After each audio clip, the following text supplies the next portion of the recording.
bisa nyangonin cucu malahan. Jadi bukan minta dari anak, bukan ngerecokin anak, tapi justru ngasih. Terus bisa muter-muter dari rumah anak 1, 2, 3 dan sebagainya. Seperti itu kan lebih nyaman ya. Bahwa Indonesia adalah negara dengan gaya hidup yang lebih tinggi dibandingkan gaji. Assalamualaikum Bu Naning. Waalaikumsalam warahmatullahi wabarakatuh. Insya Allah kita ketemu lagi nih, kembali dipertemukan dalam sebuah podcast yang insya Allah bawa manfaat Bu ya. Kayak dengan suasana yang kelihatan baru Bu ya. Iya, situasinya berbeda, suasananya berbeda. Mudah-mudahan lebih bagus lah. Iya, Nyaman. lebih nyaman. Ya insya Allah. Bu Naning, tadi katanya habis ngisi Bu ya. Ya, alhamdulillah tadi pagi kita ada sesi kelas Associate Wealth Planner Syariah. Yang biasa kita lakukan. Ini kebetulan hari ini tuh batch ke-6 Mas Dendi. Batch ke-6. Jadi yang semula kita buat dari batch 1, nah hari ini adalah batch yang ke-6. 2 hari ya, insya Allah hari ini sama besok. Oh 2 hari? Berarti enggak, hari ini belum tuntas nih? Belum tuntas, besok gitu. untuk prakteknya. Studi kasus juga besok. Boleh nggak spill dikit Bu, itu kelas apa sih sebenarnya? Jadi Associate Wealth Planning Syariah itu kelas pengelolaan keuangan syariah yang berbasis digital. Nah isinya apa aja? Jadi di sini buat teman-teman nggak mesti seorang perencana keuangan ya. Jadi kalau misalnya buat teman-teman yang pengen tahu lah lebih dalam tentang bagaimana sih mengelola keuangan, mengelola kekayaan dengan baik sedini mungkin gitu ya, yang sesuai syariah, itu bisa di sini karena di situ akan ada bagaimana cara menata anggaran, membuat budgeting, kemudian bagaimana mencapai tujuan-tujuan keuangan seperti merencanakan dana pendidikan anak, kemudian bagaimana membeli rumah, terus mempersiapkan dana buat haji atau umroh, terus kemudian pengen berwakaf. Nah di sini juga ada untuk bagaimana merencanakannya, sampai juga pada proses bagaimana merencanakan dana pensiun. Itu yang penting karena itu yang biasanya teman-teman tuh lalai. Kita tuh masih usia produktif, masih semangat gini ya, ya udah semangat aja gitu ya. Tapi pada saat nanti udah selesai kontrak kerjanya, udah selesai gitu ya, nah disitulah baru timbul masalah. Oh ya kita udah selesai ya, usianya sudah nggak produktif lagi. Yang jadi problem adalah pada saat itu tetap membutuhkan living cost, bener nggak? Jadi argo tetap berjalan, sementara payrollnya udah terhenti gitu kan. Nah itu PR banget. Yang kadang-kadang orang tuh nggak merencanakan jauh-jauh hari. Jadi kenyamanan di masa muda itu sering melenakan, sehingga masa pensiun yang seyogianya kita nyaman dan sejahtera pun akhirnya terabaikan. Belum lagi masalah ini, semakin panjang usia setelah pensiun sampai nanti titik penghabisan istilahnya ya, kita kontraknya sampai kapan, itu kan semakin lama masa hidup, semakin besar biaya yang diperlukan juga. Tanpa bermaksud ini ya, kan nanti bisa lah ada anak yang bantuin orang tua ya. Gitu ya. Ya itu adalah bakti buat antara anak kepada orang tua sebagai birrul walidain. Tapi terlepas dari itu semua, pasti kita kepingin dong, Mas Dendi mau nggak nanti di akhir masa tuanya ya udah tenang aja dengan pasangan atau istri gitu ya, menikmati masa tuanya, bisa nyangonin cucu malahan. Jadi bukan minta dari anak, bukan ngerecokin anak, tapi justru ngasih. Terus bisa muter-muter dari rumah anak 1, 2, 3 dan sebagainya. Seperti itu kan lebih nyaman ya. Iya. Dan kita nggak beban buat ngedapetin anak Bu ya. Betul. Nah itu tadi beberapa hal yang aku bilang ya, yang akan dipelajari di kelas perencanaan AWP Syariah. Seperti itu. Dan siapapun, background apapun dia bisa ikut ya, mau kesehatan, teknik, biologi dan kawan-kawannya bisa ya. Betul. Di situ nanti saya juga kasih beberapa tambahan terkait misalnya mengenal investasi. Banyak orang tiba-tiba udah langsung investasi gitu, padahal kita tuh belum punya tujuan keuangan, belum tahu profil resikonya seperti apa. Nah itu yang biasanya bermasalah. Atau sebelum investasi kita lupa, belum mengamankan keuangan kita, cash flow-nya belum surplus ya kan, makanya investasinya belum pakai idle money gitu. Pakainya yang penting ada uang, kita ikutan investasi gitu. Pas tiba-tiba investasinya boncos, nah baru pusing kepala karena uangnya pakai uang pinjem gitu. Problem kan di situ. Nah padahal di situ, nah disitulah dikasih bekal supaya sebelum sampai kemana-mana tuh di awal tuh didasarin, dikasih fundamental dulu. Kalau mesti cash flow-mu surplus dulu, positif dulu, punya dana darurat, udah aman ya secara finansial, barulah mau ngapa-ngapain terserah. Iya. Dan sangat mudah dipahami ya. Bu? So far sih mudah ya, dari beberapa peserta yang mengikutinya mengatakan mudah, dan di situ kan kita kasih MyFP Engine ya, aplikasi digital yang mereka miliki seumur hidup loh. Oh, aksesnya seumur hidup tuh. Aksesnya seumur hidup, dia bisa pakai untuk apa aja. Misalnya mau bikin anggaran gitu ya, menata anggaran, kemudian mau merencanakan dana pendidikan anaknya, atau tadi merencanakan dana pensiun, semuanya lengkap ada di situ dan kita bisa pakai kapanpun.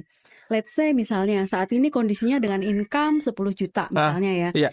5 tahun lagi bisa jadi income-nya sudah berubah. Otomatis kita perlu review lagi kan perencanaan dana pensiunnya. Nah, kita bisa review lagi dengan akses MyFP Engine tadi, tetap kita punya dan kita bisa pakai. Bisa otak-atik terserah kita.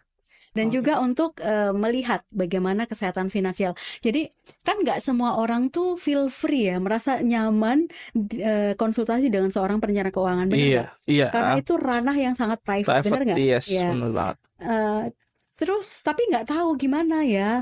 Aku tuh pengen konsul tapi aku rasanya segan, malu, gimana lah ya. Nah, dengan bekal MyFP Engine tadi, dengan bekal AWP Syariah ini, teman-teman bisa kapanpun belajar melihat, mereview kembali bagaimana kesehatan finansialnya. Kan ada toolsnya di situ.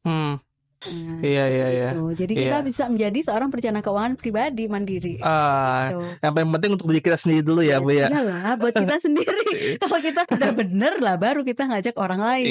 Kalau kita sendiri masih belum benar, nah ya sulit ya. Kalau kita sendiri masih boncos, itu masih penuh hutang. Loh, hutang itu boleh Mas sendiri, tapi kan ada rambu-rambunya juga. Nah, itu dikupas juga di kelas ini. Ya menarik. Yang sehat, berapa persen dari penghasilan kayak gitu itu kita bahas juga di sini. Ini menarik, dan ini menjadi salah satu produknya dari bisnisnya Bu Naning ya sekarang ya. Alhamdulillah, begitulah. Nah, teman-teman semua, jadi Bu Naning ini punya bisnis yang namanya Vshare, benar Bu ya? Iya. Nah, bisnis seperti apa ini kita bakal bedah dengan lebih dalam ya. Apa bisnisnya seperti apa saja produknya, layanannya, dan apa sih yang bisa kemudian dinikmati atau bisa diambil manfaatnya dari layanan-layanan yang ada di Vshare. Oke, Bu Naning, kita langsung aja lah. Ini ya logonya ya, Vshare ya. Iya, benar-benar. Ini adalah Vshare, Your Trusted Financial Partner. Jadi kami hadir untuk menjadi partner perencanaan keuangan teman-teman. Jadi partner keuangan ya. Yang terpercaya. Gampang ada bendahara outsourcing.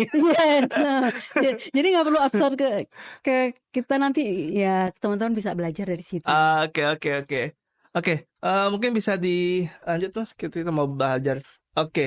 Ini ya Vshare Bu ya. Mungkin bisa jelaskan Bu secara singkat apa sih ini intinya? Iya, jadi Vshare itu sebuah platform edukasi. Seperti yang tadi aku bilang ya, kelas AWP itu salah satu produk dari Vshare ini sendiri sebagai platform edukasi ya. Jadi platform edukasi dan konsultasi pengelolaan keuangan. Kalau misalnya konsultasinya segan, ya di sini ambillah edukasinya gitu ya. Dalam rangka untuk mewujudkan tujuan-tujuan keuangan para klien seperti itu. Nah, jadi kami hadir dari beberapa financial advisor yang tentunya kita juga memiliki background atau kapasitas yang insya Allah sesuai ya. Contohnya Certified Financial Planner, Islamic Financial Planner, dan minimal Associate Wealth Planner Syariah. Seperti itu. Nah, aku mau cerita sedikit ya sebenarnya ya. Jadi kenapa hadir Vshare gitu ya? Kenapa sih namanya Vshare gitu ya? Kenapa tuh Bu? Iya, jadi dalam salah satu kelas sertifikasi yang saya ikuti yaitu Islamic Financial Planning (IFP) ya, yang perdana waktu itu IFP eksekutif dilaksanakan IFFI Malaysia bersama FPSB Indonesia. Di situ ada studi kasus yang kami itu dibuat beberapa grup.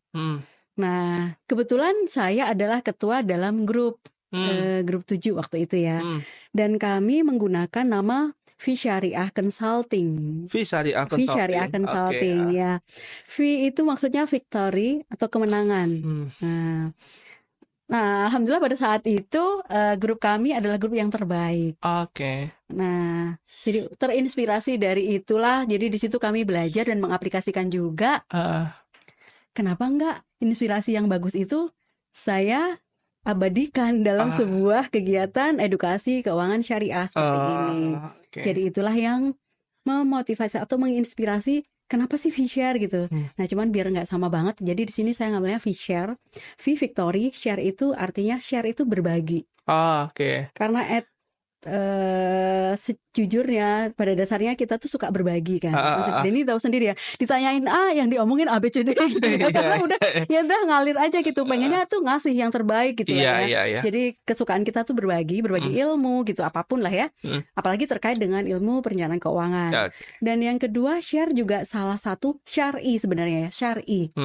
Ada sebuah produk dari sebuah bank syariah, syar'i namanya waktu itu. Nah, jadi saya terinspirasi dari situ. Syar'i, sesuatu yang syariah adalah sesuatu yang sesuai dengan syariah. Nah, jadi kami berharap kami hadir sesuai dengan prinsip syariah itu, seperti itu. Bisa memberikan yang terbaik, terpercaya, dan insya Allah sesuai dengan prinsip-prinsip syariah. Seperti itu, Mas Lindi. Jadi itu awal akhirnya karena sebuah kelompok tadi ya? Iya, jadi sebenarnya hanya studi kasus dalam kelompok EFP. Tapi di situ alhamdulillah ya terbaik. Nah, kemudian saya duplikasikan dalam kehidupan yang nyata.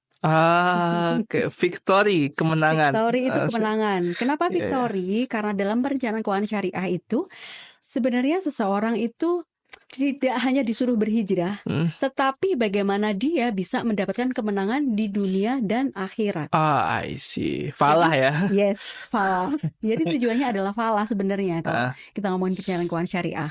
Nah, victory artinya kemenangan. Sebenarnya ngomongin falah ya, tapi kan falah itu sebenarnya udah banyak ya. Tapi kalau V kan belum ya.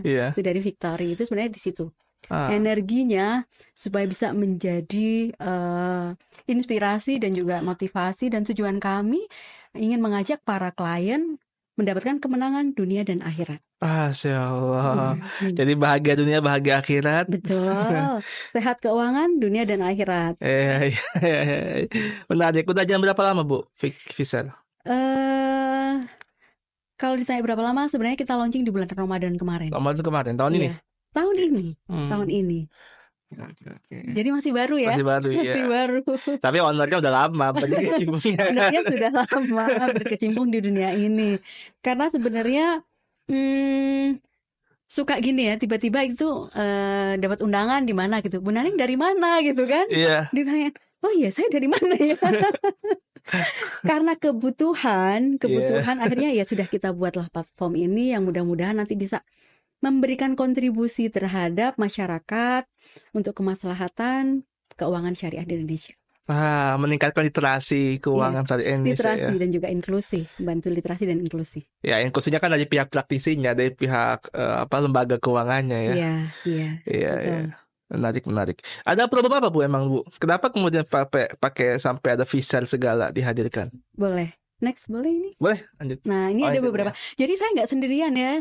Di sini saya sebagai founder, tapi di sini kita punya tim ya. Ada beberapa tim saya. Di sini ada yang ahli di bidang wakaf. Ada Pak Khairul Umriza di sini. Beliau adalah wakaf, ya. Kemudian Nazir wakaf juga. Kemudian di sini juga ada Bu Rini Siswanti dan juga Mahaning Riana. Ini juga pakar di bidang fintech syariah. Fintech syariah. Yes. Jadi ini ada kolaborasi ya. Afrah di sini sebagai digital content creator. Nah, begitu. Nah, lanjut. Nah, jadi kenapa ada V-Share? Jadi kami melihat gaya hidup konsumerisme pada saat ini masyarakat Indonesia itu sudah mulai memprihatinkan. Ya. Kemarin ada seorang influencer yang menuliskan dan menunjukkan data-data bahwa Indonesia adalah negara dengan gaya hidup yang lebih tinggi dibandingkan gaji. Dan saya sepakat, serius. Jadi gajinya UMR Jakarta sekarang 5,1 ya? Iya, 5,an lah. Pokoknya 5, lah ya. Tapi tahu nggak gaya hidupnya berapa? Berapa Bu? 7, lebih. Nah sekarang pertanyaannya yang duanya dari mana? Iya, pinjol. Nggak tahu lah. Nah makanya itu hal-hal yang menjadi keprihatinan kami dan berpikir itu kan nggak bisa kita omongin itu salah bla bla bla, kan nggak bisa ngomong kayak gitu kan. Tapi dengan smooth kita akan memberikan literasi. Gimana sih yang benarnya? Bisa jadi mereka belum tahu bagaimana cara kelola anggarannya. Income-nya segini, pengeluarannya bisa segini. Jadi problemnya di mana sih? Kalau kita ngomongin perencanaan keuangan tuh hanya 2 hal kan, menjaga income dan mengelola pengeluaran. Nah income-nya udah ada nih, dijagain terus. Jadi PR-nya ada di pengelolaan pengeluaran. Bisa jadi pengeluaran ini yang belum dikelola dengan baik gitu loh. Makanya di situ ada minusnya, defisitnya di situ. Nah, disinilah kita tergerak untuk memberikan literasi bagaimana cara mengelola keuangan itu dengan baik dan bijak, seperti itu. Itu yang paling basic lah ya. Jadi mudah-mudahan ke depan semakin banyak masyarakat yang aware. Porsi utang maksimal berapa sih? Kalau kita mau punya dana pensiun sekiannya sejahtera di kemudian hari, dari sekarang kita mesti siapinnya berapa? Apalagi dengan Undang-Undang Cipta Kerja yang baru, di mana di situ tidak ada jaminan kesejahteraan karyawan tetap, itu kan nggak ada ya. Semuanya kan kontrak ya. Mau tidak mau semua akan dikembalikan kepada kemampuan teman-teman untuk mengelola keuangan. Benar nggak? Nah, disitulah kami ingin memberikan kontribusi peran nyata dalam memberikan literasi how to manage money. Problem itu masih Bu ya. Padahal hal basic yang kalau kita bayangin tuh kayak common sense tuh, harusnya kan ngatur uang itu ya pendapatannya tidak lebih pengeluaran itu nggak boleh lebih daripada pendapatan. Itu kan simple banget. Cuman masih banyak yang luas ya. Iya, seharusnya kan gitu. Jangan besar pasak daripada tiang. Iya, itu bahasa sering banget diomongin kan. Orang tua kita dulu tuh ngomongnya kayak gitu kan. Iya. Orang tua kita kasih bekal kayak gitu. Tetapi masalahnya zaman sekarang pola konsumsinya udah nggak kayak zaman dulu ya. Paling gampang di sinilah, smartphone kita itu godaan yang paling berat, paling banyak gitu loh. Dari sini Mas Denny bisa ngelihat ada pay letter, ada beberapa produk-produk keuangan yang lainnya juga. E-commerce ada di sini juga. Yang semuanya tergantung bagaimana cara kita mengendalikan. Betul? Nah, sebenarnya gampang, tinggal pencet gini. Ih lucu, habis gajian gitu kan. Masuk check out gitu kan, check out. Check out doang enggak apa-apa. Tapi habis itu terus benar-benar bayar gitu kan. Nah, akhirnya di situ potensi terjadinya impulsive buying atau pembelian yang tidak sesuai dengan budgeting kita, banyak keinginan dibandingkan kebutuhan gitu kan. Apalagi para perempuan ya, yang lagi sensi, lagi baper-baper, udah pasti kan kesel tuh kan, terus itu scroll ini ada lucu nih, klik gitu kan, karena perempuan itu relatif dekat dengan impulsif ya. Nah, kayak gitu. Jadi godaan-godaan itu yang zaman dulu orang tua kita tuh nggak ada. Kalau mau belanja mesti keluar effort juga. Ke tempatnya baru bisa beli gitu kan. Nah, kalau sekarang kan nggak. Semakin banyak kemudahan itulah yang akhirnya membuat kita tuh lebih konsumtif dan tidak terkontrol secara pengeluarannya. Iya. Itu yang akhirnya membuat orang tuh banyak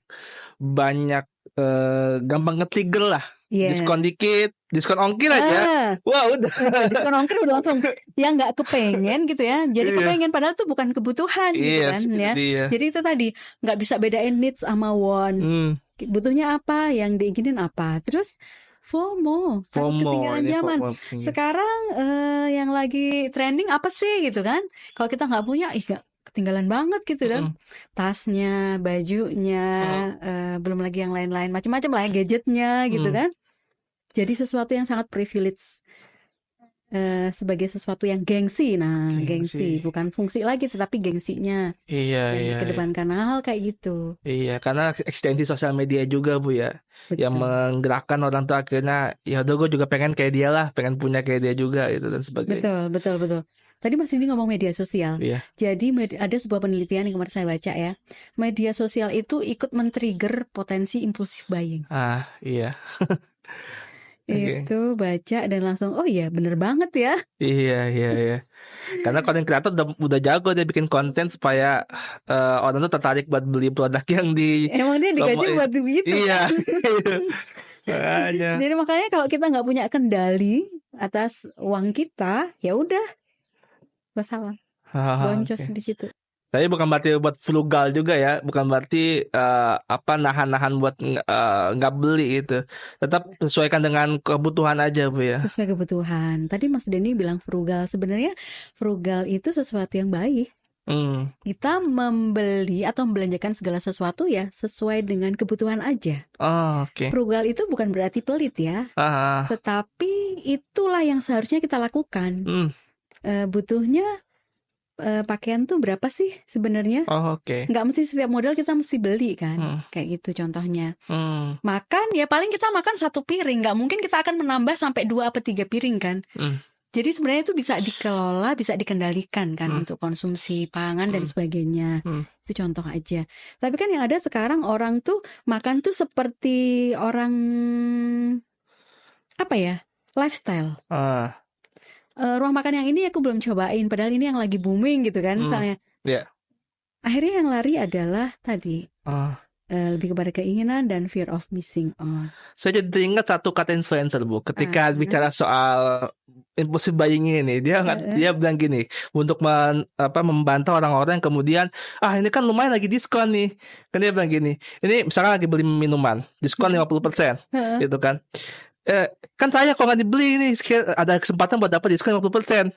Si influencer langsung bilang gini, kalau Anda nggak beli, Anda malah untung 100%.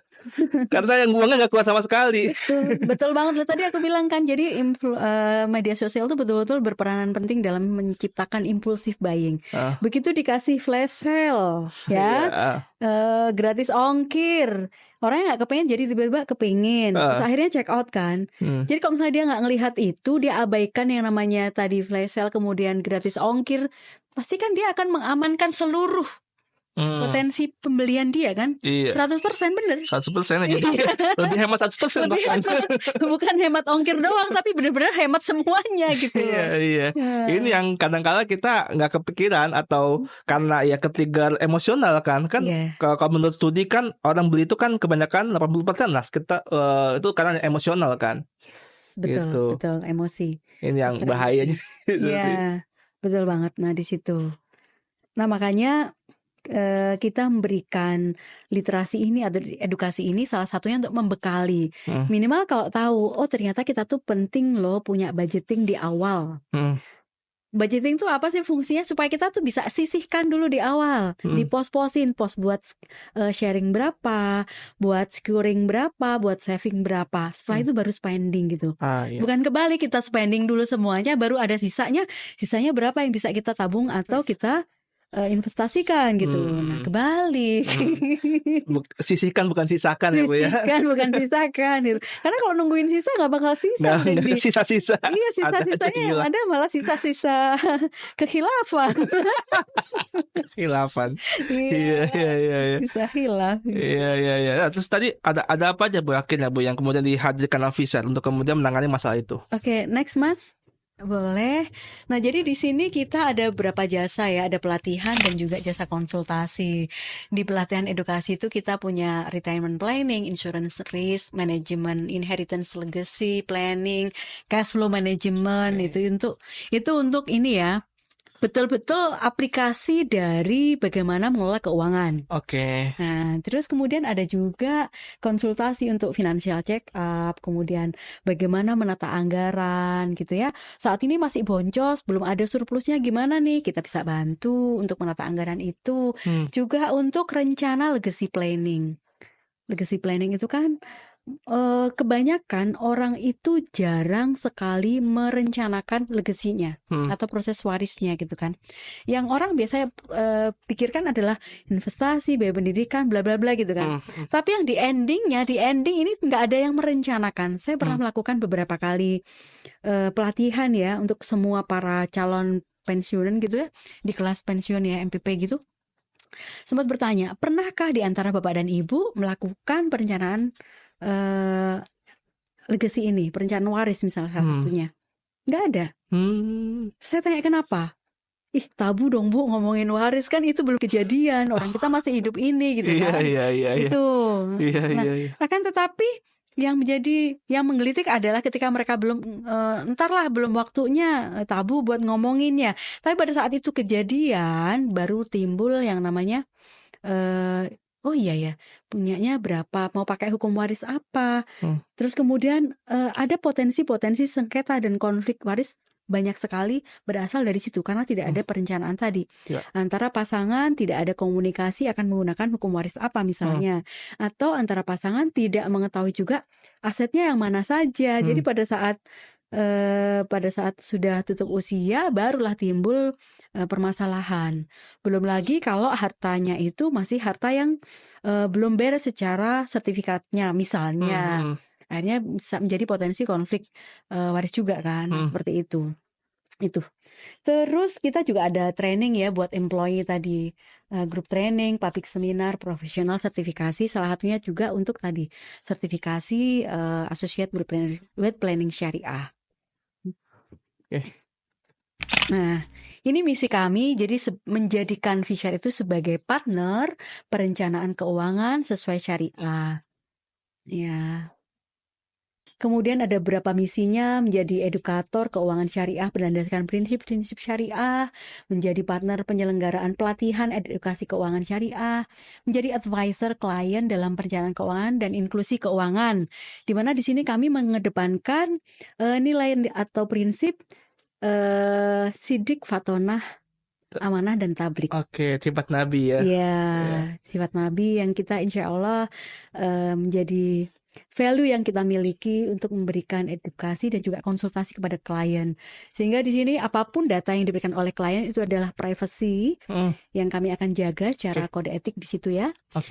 Mendampingi klien bertumbuh mencapai kemakmuran. Jadi kan tadi saya bilang ya, setiap klien pasti ingin bertumbuh ya, nggak cuma begini-begini aja. Gimana caranya? Dibantu financial check up dulu, menata anggarannya. Ketika ada surplusnya, barulah kita bantu untuk bagaimana bertumbuh ini mencapai tujuan keuangannya. Nah, seperti itu. Ini adalah visi dan misinya Fishare. Nah, ini tadi saya sudah sempat spill ya, kan kelahirannya Fishare sendiri itu dari mana? Kenapa bisa muncul kata Fishare? Namanya dari mana gitu ya? Jadi ini victory artinya kemenangan, share itu berbagi atau sharing, atau syar'i tadi sesuai dengan syariah. Jadi kami ingin berikan edukasi maupun konsultasi keuangan syariah berdasarkan prinsip-prinsip syariah. Kemudian ini adalah nilai atau value yang kami kedepankan, yaitu sidik, amanah, fatonah, dan juga tablik ya. Kejujuran, menjaga kepercayaan, dan semoga memberikan yang terbaik ya. Berusaha membantu mendampingi klien menyelesaikan masalah keuangannya. Nah, jadi ini adalah jasa layanan kami. Ada Fishare AWP Class yang tadi saya bilang.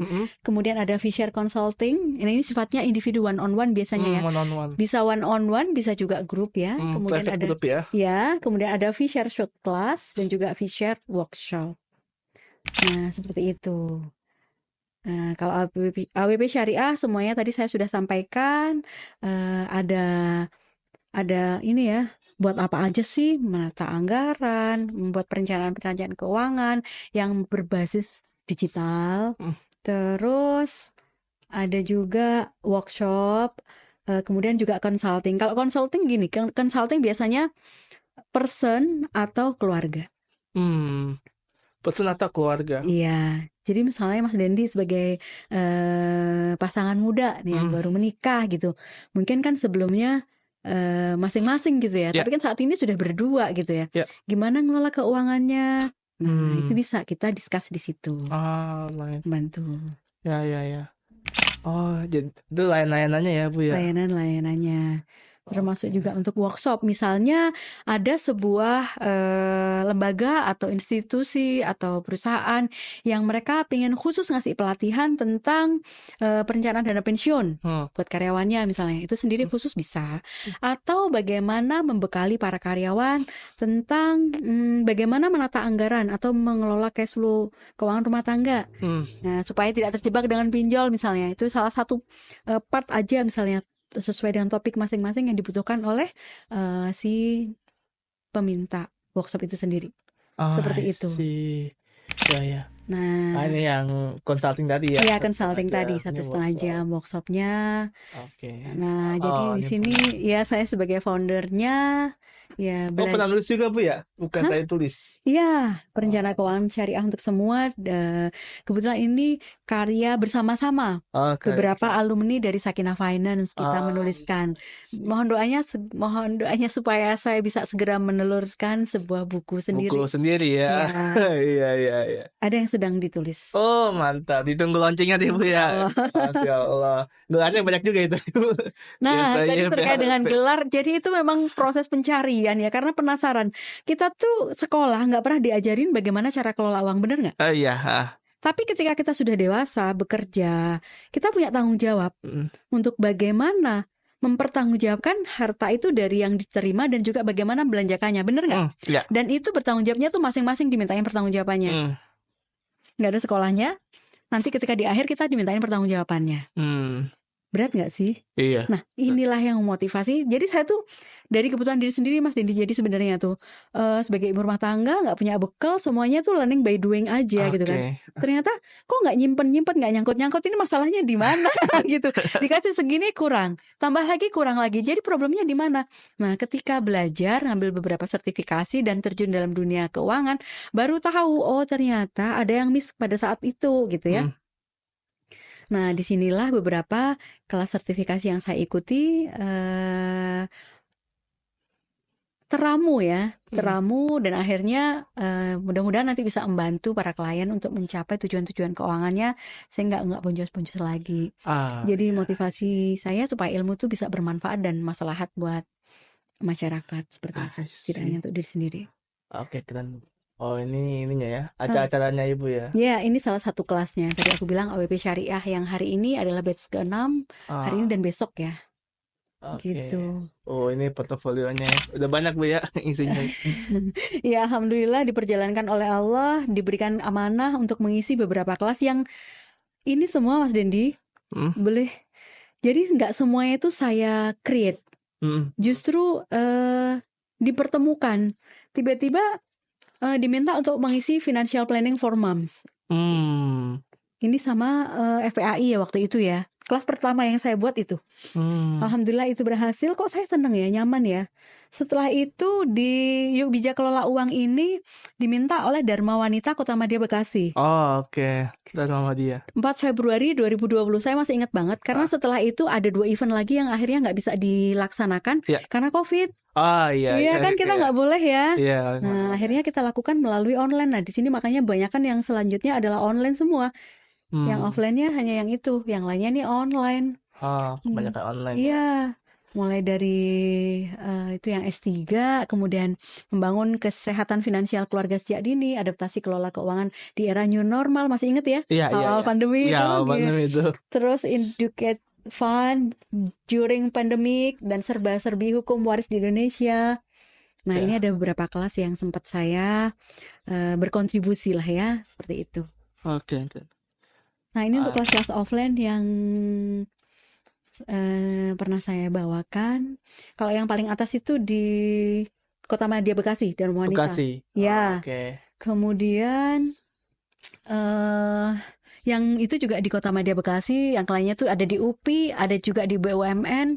BUMN juga pernah, Bu? Pernah. Di sebuah bank untuk mendampingi bukan perencanaan, lebih tepatnya adalah bagaimana mengelola dana pensiun. Kan kalau orang karyawan bank ketika mau pensiun tuh mereka akan menerima take home lah ya. Nah, lumayan lamsam tuh kan. Kan nggak semua orang tuh tahu bagaimana cara ngelolanya. Yang ada biasanya ya udah habis-habis aja gitu kan. Nah, kita bantu supaya nanti nggak habis-habis aja. Tuh gimana sih manage-nya? Apalagi kalau biasanya kalau orang bank langsung gede ya. Dikasih gede gitu kan. Problemnya pada saat itu kan ada juga yang langsung dibelikan rumah, belikan aset gitu kan. Nah, habis itu barulah ngos-ngosan buat living cost-nya. Sementara kondisi kesehatan dia sudah semakin menurun gitu kan. Wah, bahaya tuh. Bahaya banget kan. Gitu-gitu. Nah, seperti itu. Keren. Sertifikasi. Iya, berapa sertifikat. Sertifikat ya. Ya. Pernah juga dengan WEMPI. WEMPI itu komunitas Women Empowering Hub. Kami kontrak kerjasama itu selama 1 tahun di 2022. Jadi saya mengisi kelas untuk WEMPI, even untuk bagaimana mengelola keuangan keluarga seperti itu. Oke. Itu ada beberapa page gitulah. Nah gitu. Ini alamat kantor apa alamat rumah Ibu? Ya sementara di rumah. Ada di rumah. Nah jadi kan woman entrepreneur gitu kan, womanpreneur ya. Gimana caranya kita perempuan tuh berdaya, Mas Dendi? Benar. Nah, tempatnya di rumah, tetapi ternyata wah rumah itu jadi sumber penghasilan. Bermain-main lah intinya gitu kan, berkarya. Aku bilangnya sih berkarya ya. Ya, berkarya dari rumah ya, Bu. Dari rumah. Nanti kalau dibilang mencari nafkah, itu sudah tugasnya suami kan. Nah, di sini kita berkarya. Iya. Wanita karir yang punya independensi sendiri. Iya, benar. Bukan masalah emansipasi ya, tapi ini masalah bagaimana kamu mampu survive atau berdaya gitu kan, sehingga memiliki value, sehingga bisa tadi bermanfaat untuk hidupmu dan juga orang-orang sekitarmu. Kan seseorang itu dikatakan baik ketika dia memiliki amal ya, memiliki kemanfaatan ya. Yes. Tidak hanya untuk diri sendiri tapi juga buat orang banyak. Nah, di situ sebenarnya yang paling penting. Iya. Soal hasil itu adalah bonus atau dampak yang kita bisa terima. Iya kan? Iya, benar. Apa kendala klien yang terbesar yang pernah Ibu tangani? Kendala yang terbesar adalah kurangnya komunikasi. Jadi kalau misalnya misalnya dengan pasangan gitu, kurang komunikasi dengan pasangannya, jadi kan nggak semua itu bisa tereksplor dengan baik ya, sehingga kami merasa kesulitan untuk mencarikan solusinya seperti apa, seperti itu. Atau kemalasan klien itu untuk mencatat. Malas catat. Iya, kan kalau misalnya gini, mau dibenerin anggarannya, tapi dia nggak catat. Terus gimana dong kita mau bantu dia gitu? Karena pencatatan itu sebenarnya yang paling penting, yang bisa membantu kami untuk ngelihat kira-kira udah benar atau belum, ada yang boncos kah, ada yang bermasalah kah, itu kan dari catatan-catatan tadi. Kalau dia nggak mau catat, ya susah kita buat deteksinya, ya seperti itu sih. Oke. Mungkin itu udah cuman panjang ngobrolnya nih. Mungkin ada satu hal ya pengen Ibu sampaikan terkait dengan masalah-masalah keuangan yang saat ini sedang dihadapi, khususnya entah kaum milenial, Gen Z, dan kaum baby boomers mungkin kamu sekalian. Iya, makasih Mas Dendi. Satu hal ya, uang itu bukan segalanya. Akan tetapi dalam hidup ini bagaimanapun juga uang itu tetap dibutuhkan. Ya. Menjadi tugas kita untuk merangkai cerita apa yang akan kita tuliskan terkait uang kita. Ya. Kamu adalah penulis skenario terbaik bagi uang yang diberikan kepadamu. Nah, ini yang saya titipkan karena setiap manusia akan dimintakan pertanggungjawaban atas apa yang dia kelola. Maka tulislah skenario cerita terbaik atas uangmu, agar kamu bisa bertanggung jawab secara penuh atas uangmu. Itu aja buat saya. Oke, makasih banyak Bu Naning. Buat yang mau dapat informasi terkait dengan Fiser, layanannya mungkin bisa cek aja nanti di deskripsi. Nanti mungkin akan disertakan terkait dengan nomor WhatsApp dan juga admin Instagram gitu ya. Nanti akan di-share di kolom deskripsi. Nanti bisa langsung menghubunginya. Nanti insya Allah akan fast respon Bu ya untuk yes. Follow di Instagramnya @Fiser. Oke, follow Instagramnya @Fiser. Nanti linknya di deskripsi lah buat follow. Jangan lupa follow. Nanti insya Allah akan ada update konten-konten menarik lah Bu ya buat edukasi keuangan syariah.